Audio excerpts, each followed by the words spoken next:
It's Thursday, July 11th, 2024, and I'm Dave Sobel. 4 things to know today.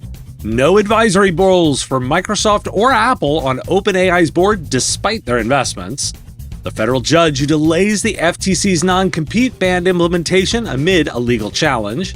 MSPs face heightened cyber attack risks, 76% targeted, unplanned expenses are to rise, and Volcano Demon Ransomware utilizes phone calls for payment negotiations and intimidation. This is the business of tech. Microsoft and Apple will not have advisory roles on OpenAI's board of directors as regulatory scrutiny on big tech companies increases. Despite Microsoft's significant investment in the company, they will not have a non-voting seat on the board.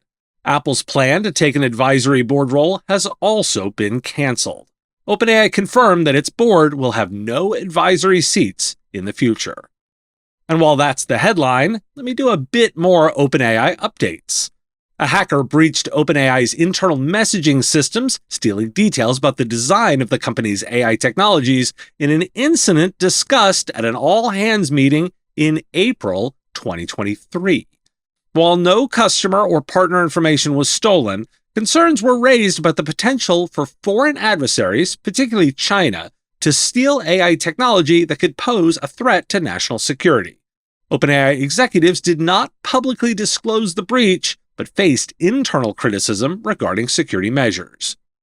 And OpenAI's ChatGPT Mac OS app had a security issue where conversations were stored in plain text, making them easily accessible to bad actors or malicious apps.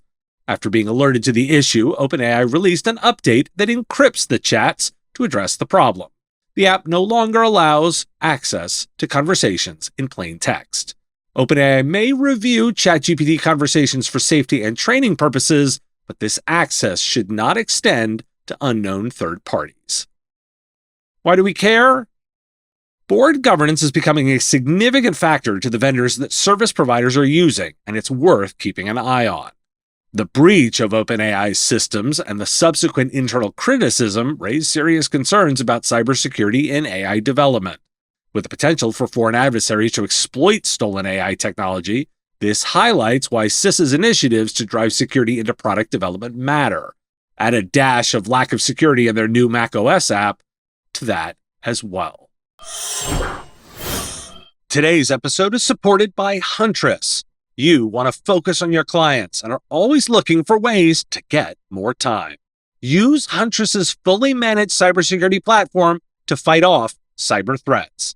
Huntress is more than cybersecurity software for endpoints and identities. It's a 24/7 security operations center. It's security awareness training, community engagement, and dedicated partner support with an average CSAT score of 99.3%. Technology can only get you so far. Human expertise is what's needed to truly elevate and protect small businesses, and you get that with Huntress. Secure your clients and help them thrive with the #1 rated EDR for SMBs on G2. Visit huntress.com/MSP radio to find out more. And there are some regulation updates before we get back to more security. A federal judge has delayed the implementation of the U.S. Federal Trade Commission's ban on non-compete agreements, siding with the U.S. Chamber of Commerce and a tax firm that claimed the agency lacks authority to define unfair competition. The ban, set to take effect in September, will now be on hold until August, while the judge considers the lawsuit against it. The FTC argues that non-compete agreements unfairly restrict workers' job mobility and undermine labor competition. Small Biz Trends comments that the U.S. Supreme Court decision in Corner Post versus Board of Governors of the Federal Reserve System empowers small businesses to challenge government regulations within 6 years of being subjected to them, rather than from the date of the rule's publication. This decision ensures that small business owners retain the right to challenge unreasonable regulations and provides greater flexibility and protection. The U.S. Supreme Court has overturned the Chevron Deference Doctrine, impacting the Biden administration's plan to enforce cybersecurity regulations on critical infrastructure organizations. This decision shifts the responsibility of interpreting and enforcing existing and future statutes to Congress and the courts.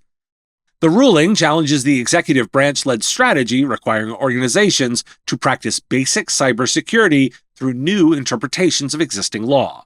The end of Chevron deference also means more agency legislative affairs staffers, lobbyists, and advocates will be involved in the congressional record process. Internet service providers are urging a court to block the Federal Communication Commission's net neutrality rules, citing the agency's inconsistent approach to internet regulation. The ISPs argue that the FCC's rules should not be entitled to judicial deference or respect. This clash comes after the Supreme Court doctrine around the Chevron Doctrine, and the FCC claims that Looper's decision supports its legal analysis.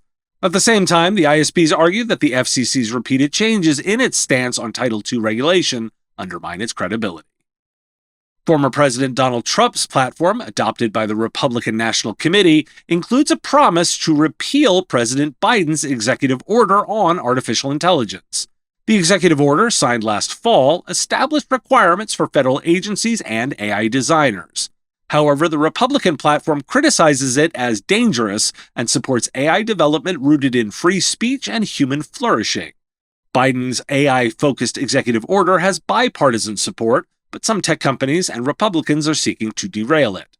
Repealing the order could have implications for future policymaking and the ability to gather information for designing good regulations or legislations around AI. And OpenAI is joining the BSA Software Alliance, a tech industry lobbying group, to expand its influence in Washington. BSA advocates for responsible development of AI and federal rules in light of state legislative proposals. OpenAI's move comes after hiring Chris Lehane, a veteran Democratic operative, as Vice President of Public Works. Why do we care? Well, there's a lot here. I'm going to focus on two areas of particular note. First, the delay maintains the status quo, allowing companies to continue to use non-compete clauses, which could hinder employee mobility and innovation. The outcome of this lawsuit could set a precedent for the FTC's ability to regulate business practices, affecting future regulatory actions. Second, uncertainty is a risk. Repealing the executive order could disrupt the regulatory framework for AI, affecting companies' long-term planning and compliance efforts. Despite bipartisan support for AI regulation, political opposition could hinder the development of consistent and effective AI policies.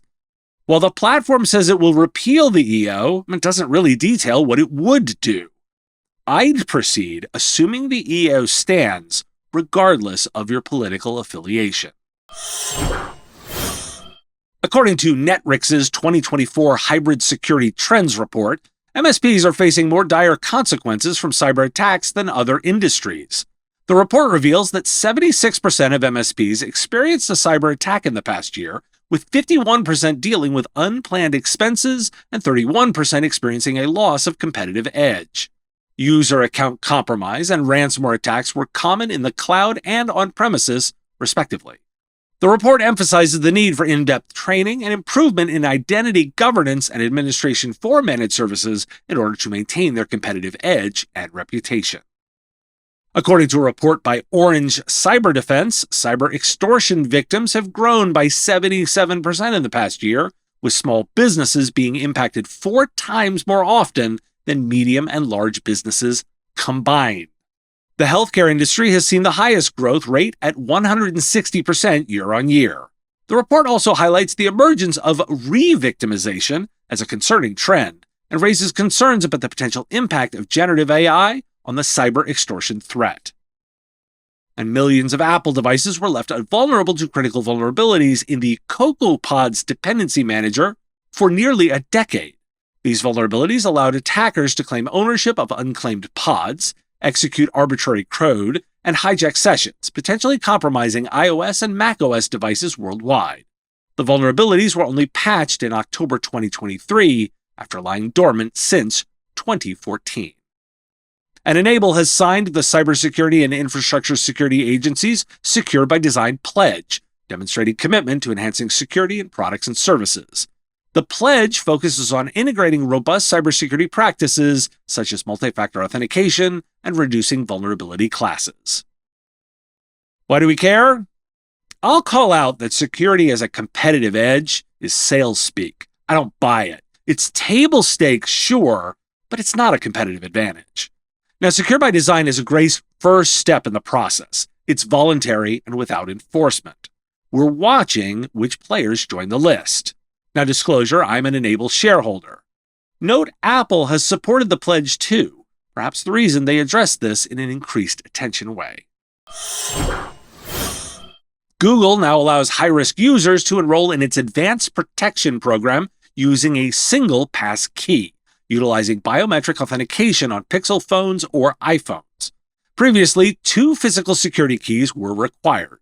The program is designed for individuals such as political campaign workers or journalists who have sensitive information. Users can set up the program by visiting Google's Advanced Protection Program page and choosing the passkey option. Passkeys replace traditional passwords and rely on device authentication methods like Face ID or fingerprint sensors. Researchers have discovered a new ransomware group called Volcano Daemon that targets companies in the manufacturing and logistics industries. Unlike other groups, Volcano Daemon uses phone calls to intimidate and then negotiate payments with victims. They employ a double extortion technique, encrypting data after exfiltrating it.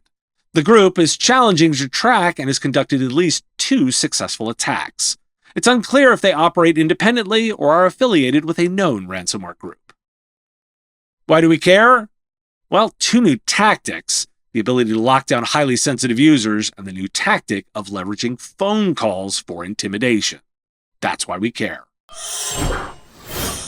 Today's episode is supported by CoreView. Your customers need your Microsoft 365 expertise, and CoreView has the only M365 management platform designed for MSPs. Manage hundreds of tenants, automate manual tasks, and monitor compliance, all while intelligently comparing to the baseline. With a no-code control approach, CoreView revolutionizes your Microsoft 365 administration. This powerful platform enables automatic reporting and remediation, ensuring optimal performance and security. The best part? You achieve this high level of service without the need for a large workforce, allowing you to focus on growing your business through efficiency. Want to know more? Visit coreview.com/MSP and find out more. Thanks for listening. It's National State Fair Food Day, so fried Twinkies for the win. If you got a question, send it in. We'll take listener questions for next week's live show. Send them in as a voice memo or video or an email to question@mspradio.com. I'll answer it live Wednesday, 3 p.m. on YouTube or LinkedIn. That's Eastern Time. And if you got a comment or a thought, put it in the comments if you're on YouTube, or reach out on LinkedIn if you're listening to the podcast. And most of all, share with a colleague if you got something out of the show. I will talk to you again tomorrow. The Business of Tech is written and produced by me, Dave Sobel, under ethics guidelines posted at businessof.tech. If you like the content, please make sure to hit that like button, follow, or subscribe. It's free and easy and the best way to support the show and help us grow. You can also check out our Patreon, where you can join the Business of Tech community at patreon.com/MSP Radio, or buy our Why Do We Care merch at businessof.tech. Finally, if you're interested in advertising on the show, visit mspradio.com/engage. Once again, thanks for listening to me, and I will talk to you again on our next episode of The Business of Tech. Part of the MSP Radio Network.